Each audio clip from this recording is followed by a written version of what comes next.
Eh bien bonjour à tous, bienvenue à l'émission de scène, donc une émission en vidéo qui est diffusée en direct sur la page Facebook de la FFTA tous les jeudis à 18 h. Alors normalement en direct, hein, il se peut que ça soit parfois en différé, comme aujourd'hui.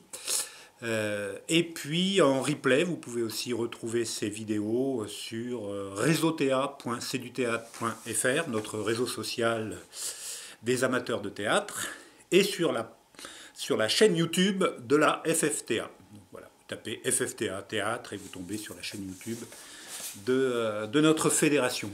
Aujourd'hui, ça va être un petit peu particulier. Hein, d'habitude, j'accueille un invité, une personnalité du théâtre amateur ou professionnel d'ailleurs.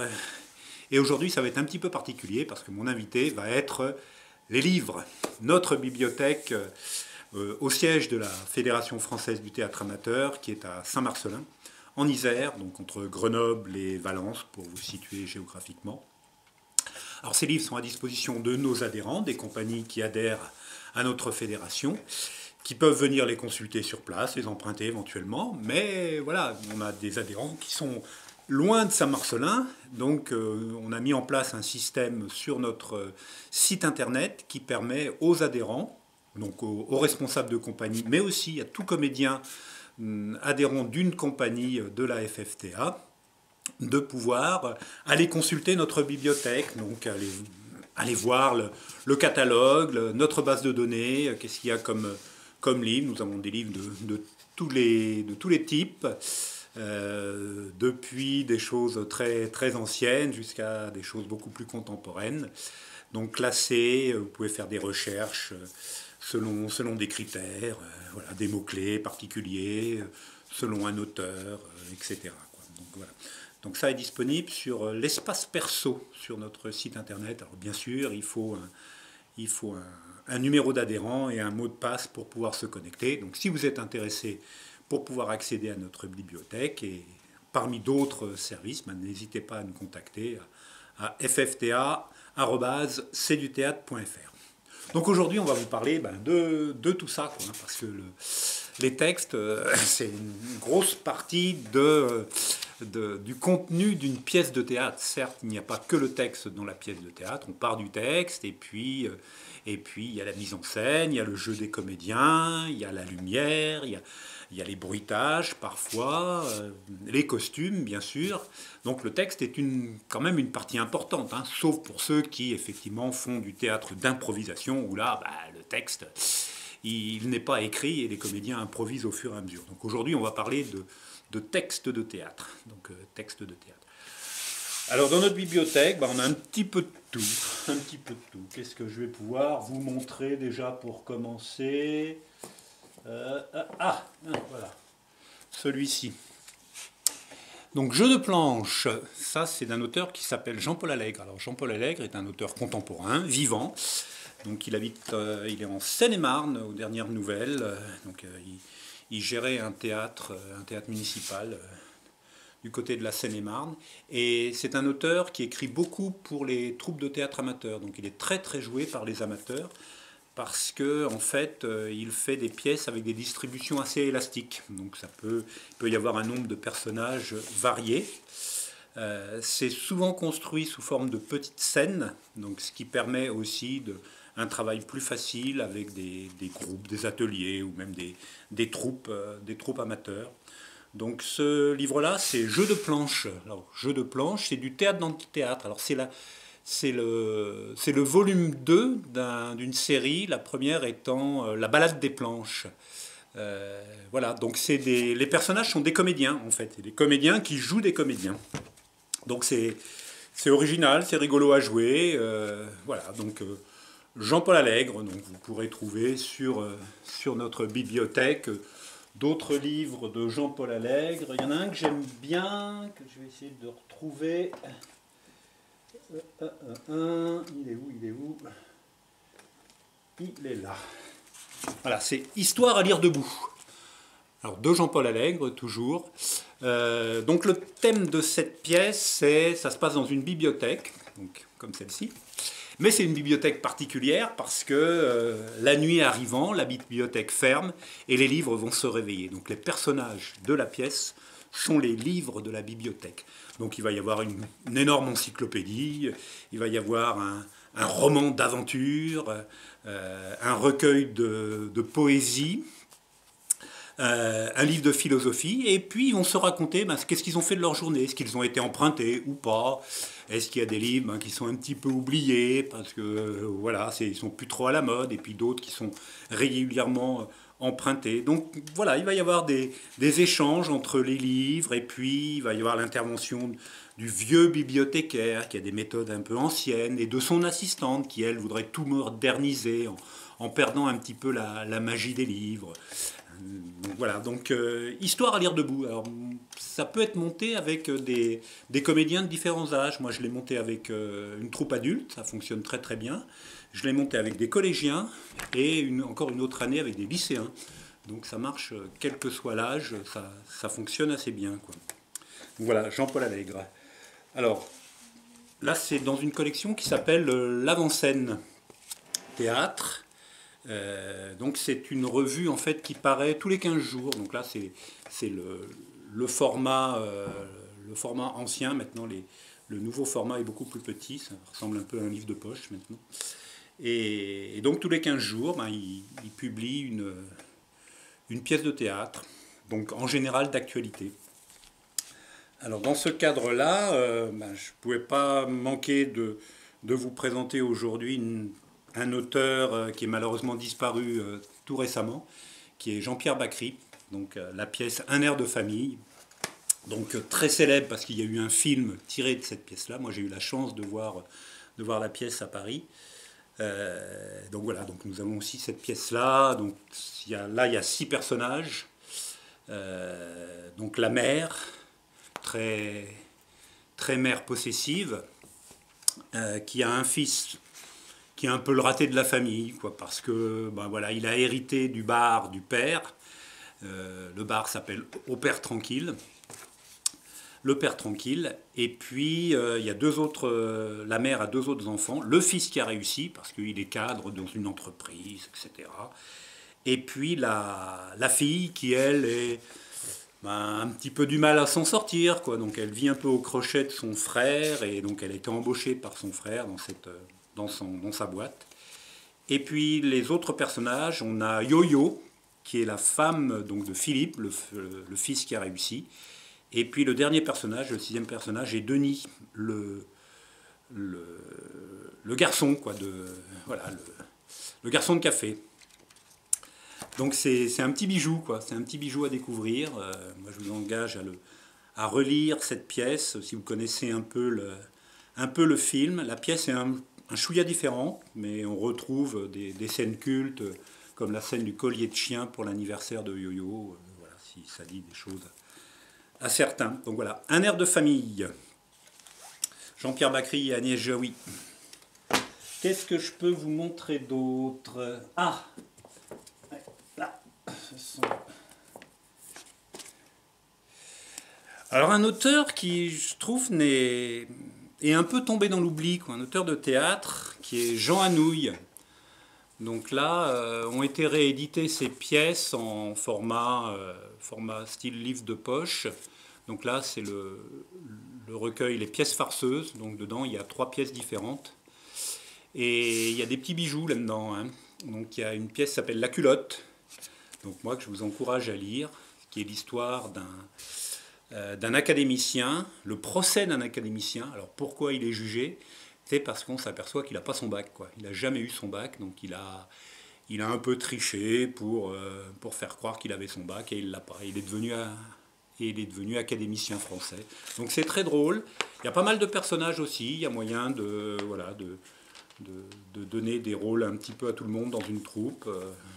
Donc voilà, Jean Anouilh, donc dans Les pièces farceuses, et La culotte.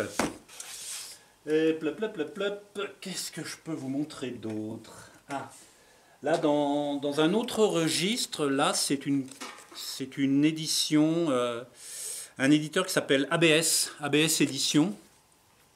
Donc qui publie des textes d'auteurs qui sont inconnus, quoi, qui n'ont jamais été publiés. Donc en général, c'est des premiers livres.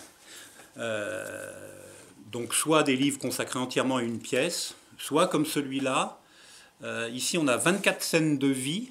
Donc c'est le thème, les désamours. Donc les histoires d'amour finissent mal en général. Donc là, il y a une bonne vingtaine d'auteurs qui ont écrit chacun une pièce courte qui sont réunis dans ce recueil-là. Donc ça, c'est intéressant aussi pour avoir des pièces courtes à quelques personnages comme ça, pour les assembler, pour en faire tout un spectacle. Et donc c'est vrai que cette collection-là, ABS, est assez intéressante pour ça. Les créateurs de cette collection, ce sont ceux qui ont créé le site Le Proscenium. Alors le Proscenium, c'est un site internet, donc justement créé par des jeunes auteurs qui n'arrivaient pas à être publiés, et donc qui ont mis à disposition leurs textes sur ce site internet. Alors en totalité, texte en intégrale ou en partie simplement. Parfois, il n'y a que la moitié du texte, par exemple, et puis il faut contacter l'auteur pour avoir la fin du texte. Alors bien sûr, il faut demander l'autorisation de jouer à la SACD, comme pour tous les textes contemporains. Et donc c'est intéressant parce que voilà, il y a aussi une base de données, vous pouvez lire des textes, vous pouvez faire une idée un petit peu des auteurs. Alors il y a de tout, il y a tout et n'importe quoi. Hein. Donc, alors une pièce qu'on avait trouvée, que moi j'avais trouvée justement sur le Proscenium et qui a été éditée après justement aux éditions ABS. Et donc ça s'appelle De la rue du Cochon, donc d'Emmanuel Beaufils. Alors je trouve que le visuel dessert un peu, la photo qu'ils ont choisie dessert un peu la pièce, parce que ça fait assez racoleur là, et c'est beaucoup plus fin que ça. Donc de l'art, l'apostrophe, A-R-T, ou du cochon. Donc ça se passe dans un musée d'art contemporain. C'est une pièce à deux personnages, un homme, une femme. Donc lui est plombier, il est en train de réparer les toilettes du musée, et elle est critique d'art contemporain. Et elle a participé à la création de ce musée, et puis elle le revisite, et puis elle a les écouteurs de son baladeur qui sont sur les oreilles, donc elle n'entend pas les bruits autour. Lui, le plombier, il soude, il assemble des tuyaux, donc c'est pareil, il ne va pas entendre ce qu'il y a autour. Et donc ils vont entendre ni l'un ni l'autre l'annonce dans les haut-parleurs que le musée va bientôt fermer ses portes. Donc le musée ferme, les portes ferment. C'est lundi soir, le musée étant fermé le mardi, ils vont devoir rester enfermés tous les deux jusqu'au mercredi matin. Donc un plombier et une critique d'art contemporain, donc c'est jubilatoire à lire, à jouer et à voir, quoi. Donc voilà, si vous avez l'occasion de lire ce petit chef-d'œuvre, voilà. Donc nous on l'avait joué à Avignon et c'est vrai que ça avait bien marché. Donc c'est à la fois fin, c'est sur les problèmes de communication, de tolérance entre les gens. Voilà. Donc Emmanuel Beaufils, De la rue du Cochon. Qu'est-ce que je peux vous montrer? Voilà, je vous parlais de l'avant-scène théâtre tout à l'heure. Donc là, voilà le nouveau format des avant-scènes, donc beaucoup plus petit, plus concentré. Et là, c'était un numéro spécial qui parlait des 7 péchés capitaux. Et là, chaque auteur... Enfin, ils ont demandé à 7 auteurs, chacun, d'écrire une scène sur un péché capital. Donc, on trouvait la colère, par exemple, par Pierre Notte. Donc Pierre Notte, auteur qui commence aussi à avoir une bonne réputation et qui est pas mal joué aussi par les amateurs. C'est assez littéraire, Pierre Notte. Hein. Donc si vous aimez... on est loin du Père Noël est une ordure, quoi. Hein. C'est vraiment très prenant, en général, Pierre Notte. Hein. J'ai rien contre le Père Noël est une ordure, qui est une magnifique pièce également, mais c'est différent, quoi. Donc l'avarice par Victor Haïm, par exemple. Voilà, il y a un certain nombre. Il y a Jean-Paul Allègre qui a écrit aussi une scène, Jean-Claude Grimbert qui a aussi écrit, Jean-Michel Ribes, voilà, bien connu. Donc ils sont 7 à avoir écrit dans ce recueil-là. Qu'est-ce que je peux vous sortir encore? Alors dans notre bibliothèque, nous avons aussi des livres sur le théâtre, donc des livres d'entraînement, quoi, avec des exercices d'entraînement au théâtre. Donc là, c'est une collection plutôt pour les jeunes. Donc si vous avez des ateliers théâtre et que vous voulez animer des ateliers, voilà, il existe toute une collection Donc là, c'est pour des élèves, des comédiens à partir de 8 ans. Et il y a des tas d'exercices, justement, pour leur apprendre le théâtre. Donc on en a pas mal comme ça, de types de livres. Alors on a la même chose, l'équivalent un peu pour des ados, donc des plus grands, des lycéens, où là pareil, là, ce sont des extraits ou des petites scènes courtes tout à fait adaptées aux lycéens. La scène aux ados, ça s'appelle. Voilà. Donc là, il y a 1, 2, 3, 4, 5, 6. Il y a 6 scènes différentes par 6 auteurs différents. Donc voilà, vous pouvez puiser aussi là-dedans pour faire travailler vos ados. Qu'est-ce que je peux vous montrer encore? Des choses que nous avons ici. Ploup, ploup, ploup, ploup, ploup, ploup. Ah oui, ça.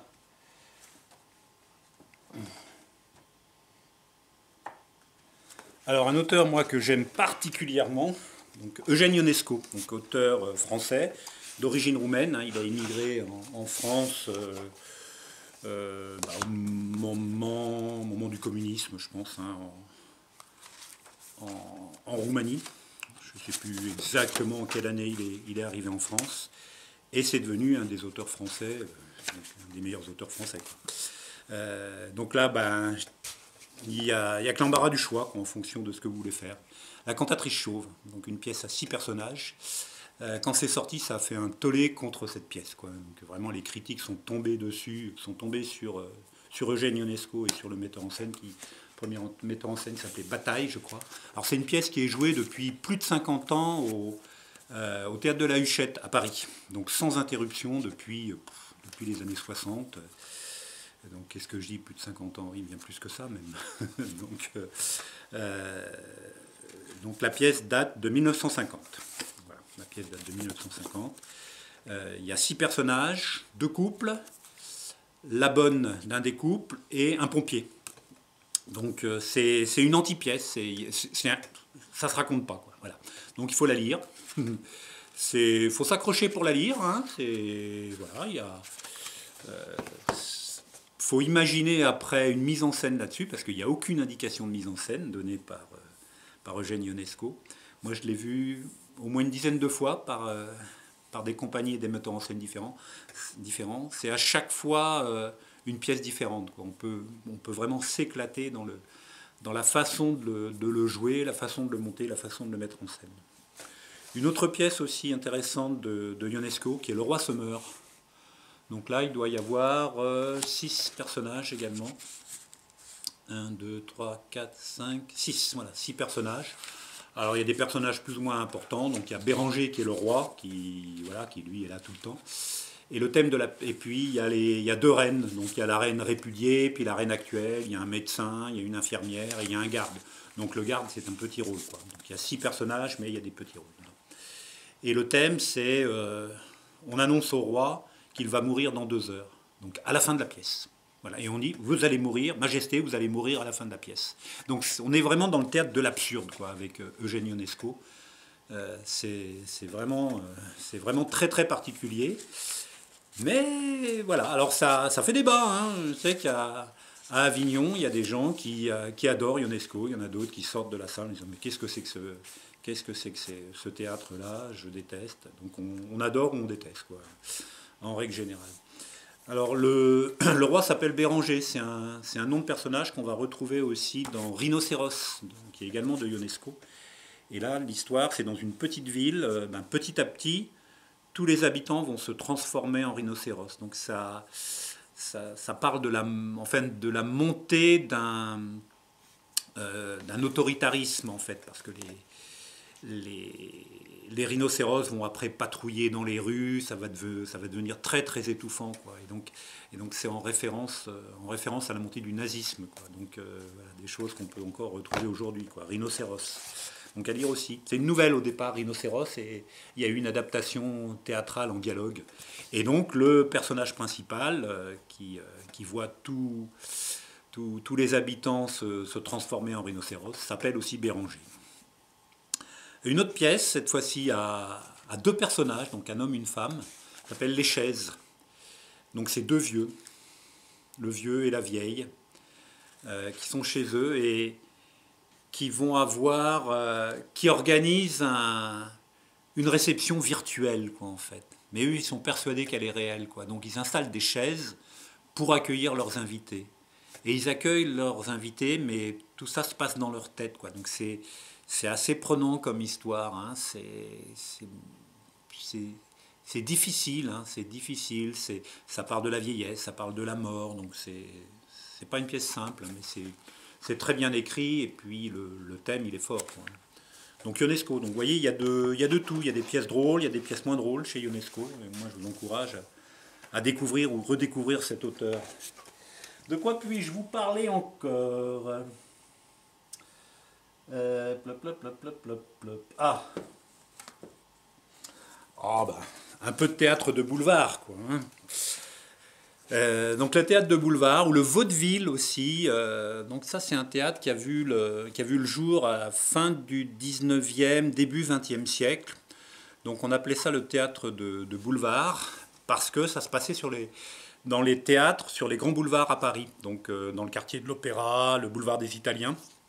Il y avait énormément de théâtres et on jouait des pièces de ce style-là. Donc ce style-là étant un décor bourgeois, le mari, la femme, l'amant, la maîtresse, l'amant dans le placard, les portes qui claquent, ciel mon mari, voilà, tout ça c'est le théâtre de boulevard. Et puis on parle aussi de vaudeville. Alors le vaudeville c'est un peu la même chose, sauf qu'il y avait aussi euh, des passages chantés. Non, alors c'était pas une opérette, c'est pas de l'opéra, mais il y avait des passages chantés dans les vaudevilles. Donc le vaudeville, voilà, c'est du théâtre de boulevard avec des chansons, quoi, à l'intérieur. Euh, donc voilà, donc ça peut paraître un peu vieillot. Donc là, on a la puce à l'oreille. Alors c'est régulièrement joué par des professionnels ou des amateurs. Pour jouer du fado, il faut de la bouteille quand même, hein, parce qu'on croit que c'est simple. On va se dire, ouais, on va faire rire avec du fado. C'est une mécanique de précision, le fado, quoi. Donc il faut vraiment des bons comédiens, il faut une bonne mise en scène. Voilà, il ne faut pas se lancer dans du fado avec des débutants, quoi. Faut vraiment des gens qui ont de la bouteille, quoi. C'est ce qui pêche un petit peu chez certaines troupes amateurs de se lancer dans ce genre de pièces. Alors moi, une pièce que j'adore de chez Feydeau, de Georges Feydeau, c'est Monsieur Chasse. Alors c'est souvent construit en trois actes, les pièces de Feydeau. Le premier acte se passe je dirais, dans l'appartement bourgeois du couple. Le deuxième acte se passe à l'endroit où il va y avoir les adultères, etc., les amants dans le placard, des gens qui se croisent et qui ne devraient pas se croiser. Donc ça peut être la garçonnière du mari, voilà, donc ce qui est le cas dans Monsieur Chasse. Et puis le troisième acte, on se retrouve au même endroit qu'au premier acte, et puis voilà, et puis ça se dénoue d'une façon ou d'une autre. Mais là c'est très très drôle parce que les quiproquos, on les attend et on sait qu'ils vont avoir lieu, quoi. On attend un petit peu les gags, quoi, hein. Donc, mais voilà, c'est jubilatoire, quand même. Donc Monsieur Chasse, comme son nom l'indique, c'est un monsieur qui dit à sa femme qu'il va à la chasse et en fait, il va retrouver sa maîtresse dans sa garçonnière, quoi. Donc voilà, le coup classique. Donc voilà, c'est Feydeau. Alors à savoir, par rapport aux autres textes que j'ai présentés jusqu'à présent, Feydeau fait partie des auteurs morts depuis plus de 70 ans, donc il n'y a pas de droit d'auteur à payer quand vous jouez ces pièces-là. C'est d'ailleurs pour ça que c'est pas mal joué par les amateurs, justement, qui ne veulent pas payer les droits d'auteur. Donc voilà, donc vérifiez bien si l'auteur est mort ou pas depuis plus de 70 ans, pour savoir si vous devez déclarer ça à la SACD, qui est la Société des auteurs dans le domaine théâtral. Que puis-je vous montrer encore? Voilà, je ne sais pas si on voit ici. Voilà, ici on a une bonne partie de la collection des avant-scènes, au moins tous les anciens. Est-ce qu'il y en a un que je pourrais monter un petit peu plus que les autres? On parlait de Jean-Paul Allègre tout à l'heure avec Jeu de planches. Et là, on a le premier tome qui est la balade des planches. Voilà. Donc, voilà, il y a une scène, par exemple, le comédien, la comédienne. Voilà, c'est deux comédiens qui sont sur scène. Que puis-je vous montrer encore? Un auteur intéressant aussi, qui est Guy Foissy. Guy Foissy, alors ça c'est dans une collection à la librairie théâtrale, je vous parlerai de la librairie théâtrale aussi après. Donc Guy Foissy est un auteur aussi qui est beaucoup joué par les amateurs, donc qui lui fait souvent des petites scénettes. Donc ça c'est intéressant pour des ateliers, pour des petites troupes, pour pouvoir voilà, monter facilement avec des débutants des petites scènes. Donc là, bah, il y a pas mal de recueils comme ça où vous avez, je sais pas, une bonne vingtaine de petites scènes quoi, dans chaque bouquin. Et des bouquins comme ça, il y en a 4 ou 6 quoi, en tout. Alors Guy Foissy a écrit aussi une pièce un peu plus longue qui s'appelle Veillée funèbre. En Veillée funèbre, ça se passe dans l'endroit où on garde le cercueil avec le mort avant l'enterrement, quoi, hein. Donc c'est la chambre funéraire, je crois que ça doit s'appeler. Donc sur scène, il y a un cercueil, donc sur des tréteaux. Et puis tous les personnages sont autour. Et chacun va s'exprimer sur ce qu'il pense du mort, quoi. Donc il y en a qui l'aiment bien, il y en a qui l'aiment moins bien. Donc ça c'est assez jubilatoire. Et dans Veillée funèbre, je crois qu'il y a une centaine de répliques, 1000 répliques, pardon, 1000 répliques. Et en fait, elles peuvent être un peu réparties en fonction des personnages. Donc il n'y a pas vraiment de... Alors il y a quelques répliques qui doivent être dites toujours par le même personnage, parce qu'il y a un running gag sur certains personnages. Mais voilà, la distribution peut être élastique, quoi. On peut aller au moins jusqu'à 10, mais on peut le jouer à 5-6, quoi. 5 ça peut se faire à 5, quoi. Donc ça, c'est des choses intéressantes pour les amateurs également. Dans les choses beaucoup plus récentes et contemporaines, qu'est-ce que je vais pouvoir vous sortir? Ah, des choses anciennes quand même, là encore. Oui, des choses anciennes, parce que j'adore. Prendre ça, et puis ça devrait le faire. Et puis ça, voilà. Allez, pour revenir à des périodes beaucoup plus anciennes, donc fin 19e, début 20e siècle, Tchekhov, donc auteur russe, Anton Tchekhov, qui a écrit pas mal de pièces de théâtre, qui ont été traduites en français, bien sûr. Et moi, celle que je préfère, c'est La Cerisay. Donc La Cerisay, on le retrouve dans ce recueil-là. Donc La Cerisay, c'est une propriété où il y avait beaucoup de cerisiers et des aristocrates très nantis au XIXe siècle ont beaucoup prospéré avec cette cerisay. Et puis les années passant, on assiste à un peu une fin d'époque, une fin de règne où ça marche beaucoup moins bien, où on ne sait pas trop comment on va pouvoir payer les charges de ces immenses bâtiments, etc. Donc est-ce qu'on doit vendre ou pas la cerisay? Donc on est sur une fin d'époque, on sent, ça se passe avant la révolution russe, hein, du début du XXe siècle, donc avant 1905 et 1917. Mais voilà, c'est une pièce d'atmosphère, quoi. Alors là aussi, il faut que ça soit bien joué, bien mis en scène. Mais voilà, c'est superbement écrit. Et c'est vraiment, il n'y a pas une histoire réellement. Le personnage principal, c'est cette cerisay, quoi, finalement. C'est elle qui... C'est à ce domaine-là qu'il va arriver des choses, quoi. Et les personnages sont là pour mettre en valeur ou pas ce domaine. Donc la cerisay d'Anton Tchekhov. Alors un auteur beaucoup plus contemporain maintenant, qui est Éric Emmanuel Schmitt. Donc Éric Emmanuel Schmitt, voilà, c'est un des auteurs français actuels les plus joués, les plus connus. Moi je l'ai vu sur Facebook, je crois, ou sur YouTube, je ne sais plus.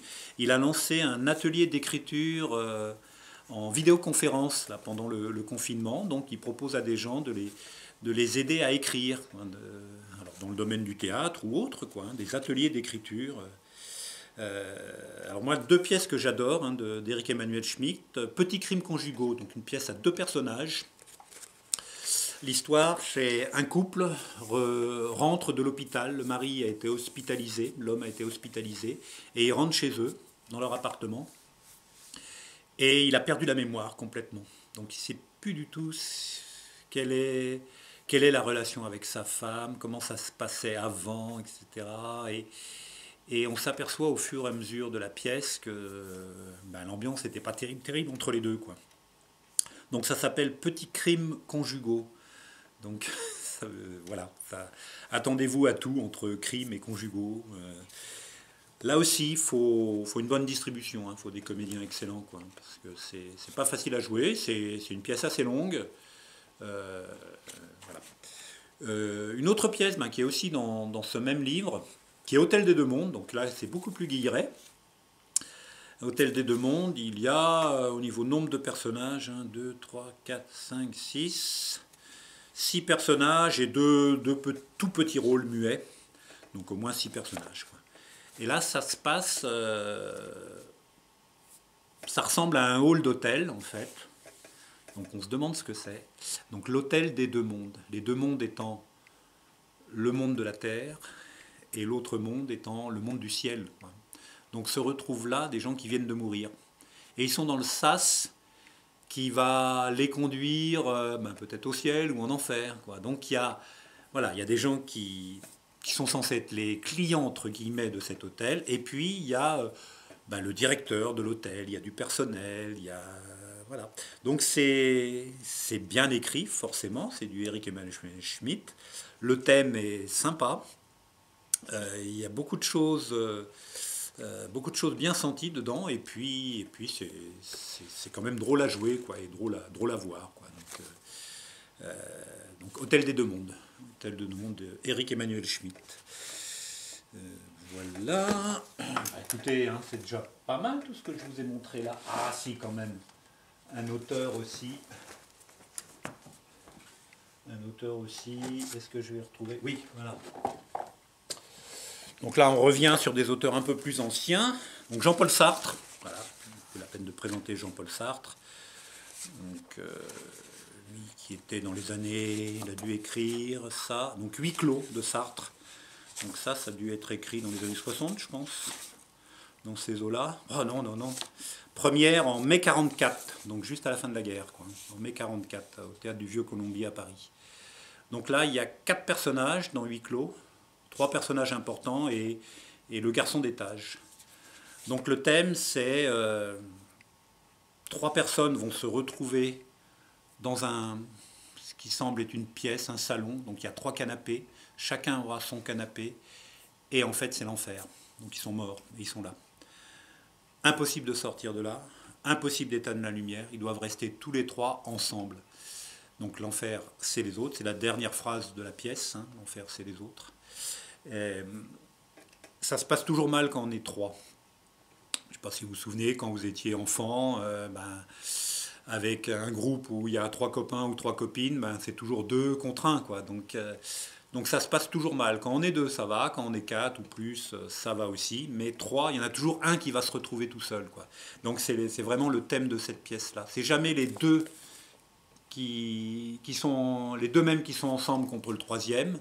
Mais voilà, ça change au fil de la pièce pour que 2 se coalisent vers un troisième. Donc ça, c'est une super pièce aussi, des super tranches de vie.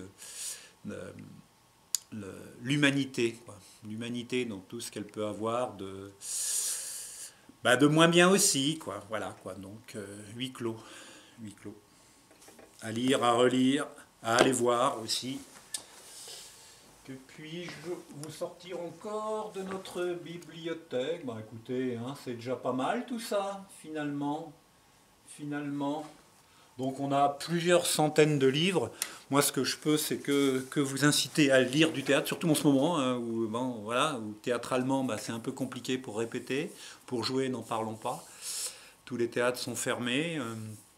Les salles de répétition pour adultes, pareil. Pour enfants, il y en a certains qui arrivent à pouvoir faire travailler des ateliers enfants, mais faut-il encore que les villes autorisent l'accès aux salles. Donc profitez-en pour lire des livres, des vrais. Et puis voilà, en espérant qu'on puisse le plus tôt possible mettre tout ça en pratique pour répéter des pièces et les jouer, quoi. Voilà. Donc on peut espérer que cette situation ne dure pas trop longtemps. Voilà. Donc merci de m'avoir écouté.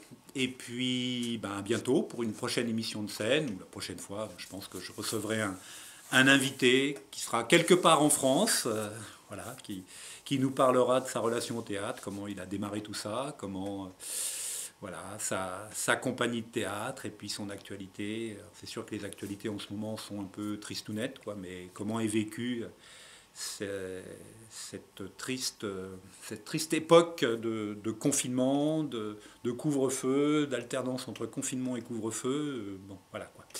Donc on en parle le jeudi à 18h sur Facebook, sur la page Facebook de la FFTA.